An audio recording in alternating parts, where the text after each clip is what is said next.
वलीद साहब ब्रेक से पहले जिसका मैंने हवाला दिया, हमने देखा इसमें शिरकत ना करने को भी खान साहब ने इंडोर्स किया कि मुझसे मुलाकात के बगैर आप इस काउंसिल, इस कौमी सलामती के हवाले से इजलास में शरीक नहीं हुए। इससे पहले भी मुख्तलिफ मौक़ों के ऊपर हमने देखा, जब गंडापुर साहब की तस्वीरें आई उसको भी नापसंद किया गया, ये रिपोर्टिंग हुई, PTI के लोगों ने भी कन्फर्म किया। ये एक जो रवैया है इसके अगेंस्ट ज़फ़र साहब आपको एडवाइस करते हैं कि कौमी क़यादत के साथ PTI को चाहिए कि अपने मुखालफिन के साथ भी इंगेज करे पॉलिटिकल लेवल्स के ऊपर या बिल्कुल कौमी मसाइल जो हैं उसके ऊपर। जी ज़फ़र मिर्ज़ा साहब, डॉक्टर ज़फ़र मिर्ज़ा साहब जो हैं ये अब नई एक पॉलिटिकल सोच को रिप्रेजेंट कर रहे हैं, तो मुझे इस बात का अंदाज़ा है कि जब नया इंसान इस तरह की फील्ड में आता है तो बहुत सारा आइडियलिज़म होता है, लेकिन फिर अगर मेरा ये आपको हाथ का इशारा नज़र आ रहा है, आइडियल वर्ल्ड इधर है और रियल वर्ल्ड जो है वो यहाँ कुछ और है। और जहाँ तक इंगेज करने का ताल्लुक है, आपके दौर में बड़ी अहम पोजीशन है पॉलिटिकल, नहीं जी बड़ी अच्छी बात है ना जी, हम एक्नॉलेज करते हैं कि देखें इतने समझदार और टेक्नोक्रेटिक लोग जो हैं वो हमारी टीम का हिस्सा थे। बहरहाल ताली जो है वो दोनों हाथों से बजती है, तो पॉलिटिकल मुझे सिर्फ आप इतना गिनवा दें कि पिछले एक साल से तो ज़्यादा हो गया, 1.25 साल या 1 साल या 13 महीनों में क्या कॉन्फिडेंस बिल्डिंग मेजर्स जो हैं गवर्नमेंट ने किए हैं, क्या इकदाम लिए हैं जो कि शो करता है कि वो हमारे कॉन्स्टिट्यूशनल राइट्स को जो है उसका कोई ज़रा भर भी एहतराम जो है वो करते हैं। आज़ादी इज़हार राय या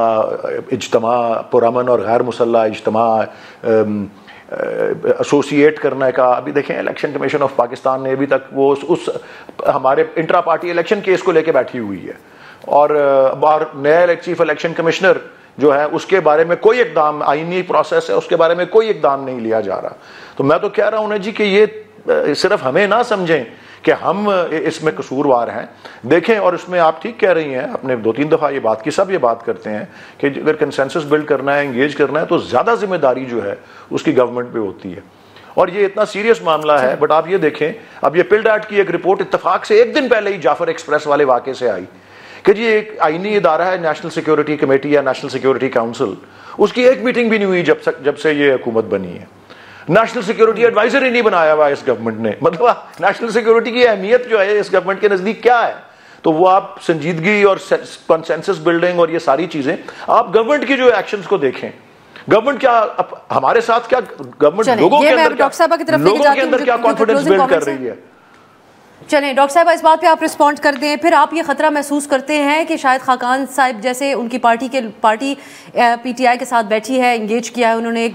ब्रॉडर अलायंस बनने की बात है, और फिर अभी भी मौलाना साहब का कोई इनकार नहीं है, वो PTI के साथ बहुत सारी बातों पे इत्तेफाक करते हैं। तो ईद के बाद तो बात हुई थी कोई एहतजाज या टफ टाइम देने की, तो हुकूमत को खौफ महसूस होता है अपोजिशन से, और अब अख्तर मेंगल साहब भी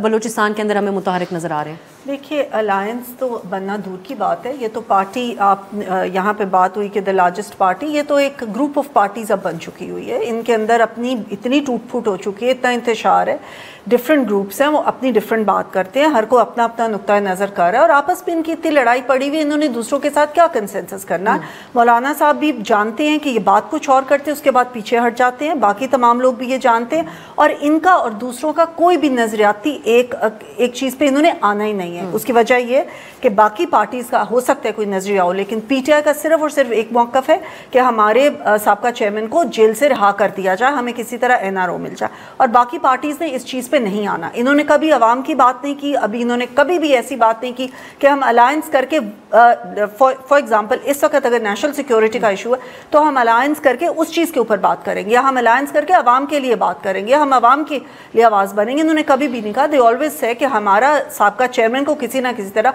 जेल से रिहा कर दिया जाए, इसलिए इनका कोई अलायंस नहीं बनने वाला। इनके तमाम हरबे फेल हो चुके हैं। इन्होंने सड़कों पे निकलने की जो बार बार कोशिश की, इंतशार, बदअमनी फैलाने की कोशिश की, लोगों ने अब इनके लिए निकलना छोड़ दिया है, बिकॉज लोग देख रहे हैं कि ऑन ग्राउंड काम हो रहा है। लोग, हमारी हुकूमत जो है पंजाब में भी और वफाक में भी काम कर रही है, लोगों को डिलीवरी नज़र आ रही है, और इसलिए लोगों ने इनके लिए निकलना छोड़ दिया। अब ये चाहते हैं कि हमें स्ट्रीट पावर मिल जाए किसी तरीके से। मौलाना साहब के इसलिए इतने चक्कर लगा रहे हैं, लेकिन मौलाना साहब ने एक तो इनके साथ नहीं आना, दूसरा जो ये इलेक्शंस की बार बार बात करते हैं, 2018 में RTS के कंधे पे बैठ के ये लोग आए हुए थे, ये आइन की बात करते हैं। इनको जब वोट ऑफ नो कॉन्फिडेंस आइनी तरीके से हटाएगा तो इन्होंने आइन को तोड़ने की कोशिश की। इन्होंने आइन की हिफाजत क्या करनी, उसके بعد بھی پھر ایک تنزلی کا سلسلہ ہے جو جاری ہی جاری ہے آئین کی خلاف ورزیاں کرنے کا. اب ڈاکٹر صاحب کلوزنگ کامنٹ آپ کا 2 چیزیں ڈسکس کرنا چاہوں گی. ایک تو آپ نے بڑا مفید اور مخلصانہ مشورہ پی ٹی آئی کو دیا تھا, کیونکہ جو انڈیپینڈنٹ آبزرورز ہیں وہ بھی 2 چیزوں کو پوائنٹ آؤٹ کرتے ہیں کہ پی ٹی آئی اپنی تقسیم کو ختم کرے اور کچھ پالیٹکس بھی کرے, خواہ آپ کا کتنا ہی سیاسی اختلاف کیوں نہ ہو, کیونکہ جتنا اختلاف مولانا صاحب سے تھا اور اس کے علاوہ محمود خان چغزئی صاحب کے ساتھ تھا وہ بھی ختم کیا اس الائنس میں آنے کے لیے. لیکن دوسری بات ہے جو ولید صاحب نے ساتھ یہ بھی کہا کہ اب جو نیا جذبہ ہے آپ کا, وہ کہتے ہیں ہم ایک ریسیونگ اینڈ پہ اوپر ہے, ہمارے جذبات کافی مختلف ہو چکے ہیں پولیٹیکل انگیجمنٹ کے اعتبار سے. ایک تو اس چیز کو ایڈریس کریں. دوسرا, ڈاکٹر صاحبہ کا یہ اطمینان درست ہے کہ مولانا صاحب ان کے ساتھ سڑکوں کے اوپر اسٹریٹ پاور, کیونکہ اس بات کے اوپر شاید خاقان صاحب بھی اتفاق کرتے ہوئے نہیں نظر آئے تھے. انہوں نے کہا وہ صرف احتجاج کو حل نہیں سمجھتے, کنٹینر پر چڑھنا صرف حل نہیں سمجھتے ملکی مسائل. دیکھیں جی, بات دراصل یہ ہے, میں آپ کے دوسرے پوائنٹ پہ پہلے بات کرتا ہوں کہ میں اپنے عوام پاکستان کو ریپرزینٹ کرتا ہوں اس کمیٹی میں جو اپوزیشن پارٹیز نے مل کے بنائی ہے, اور میں آپ کو یہ بتا سکتا ہوں کہ there is a certain level of seriousness, لیکن ایک حقیقت پسندانہ موقف کی تلاش ہے. میں تلاش کا لفظ اس لیے استعمال کر رہا ہوں کہ ابھی وہ ملی نہیں, اور اس کی وجہ یہ ہے کہ پچھلی تمام جو تاریخ ہے وہ بھی ہمارے سامنے ہے. جے you I P T I کے جو چند سال پہلے جس قسم کی ان کے آپس کی ڈائنامکس تھی وہ بھی سب کے سامنے ہے, اور پھر متواتر ایسی چیزیں ہو رہی ہیں کہ جس کے تحت بہت زیادہ کانفیڈنس بلڈنگ کی ضرورت ہے. اور میرا ماننا یہ ہے کہ یہ کانفیڈنس بلڈنگ ہو جائے گی. جہاں تک اس بات کا تعلق ہے کہ شاہد حقان عباسی صاحب نے کہا کہ وہ سڑکوں پہ نہیں آنا چاہتے, انہوں نے اصل میں یہ کہا تھا کہ ہمیں پہلے آپس میں بات چیت کرنے کی ضرورت ہے,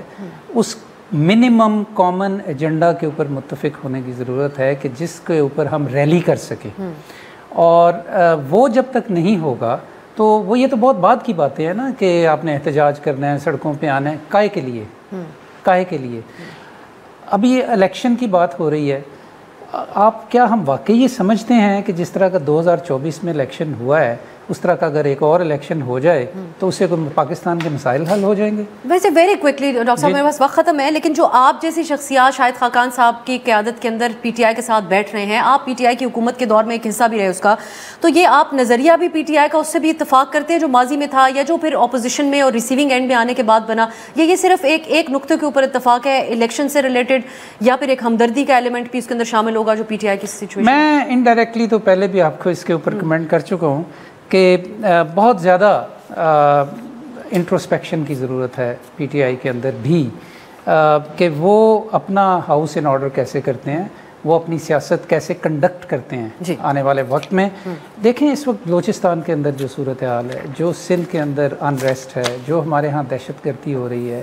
اس میں ہمیں انگیج کرنے کی ضرورت ہے, اور انگیج تبھی کیا جا سکتا ہے جب آپ کے پاس لیجٹمیسی ہو اور سب لوگ اکٹھے مل کے کسی چیز کو اڈنے کی کوشش کریں.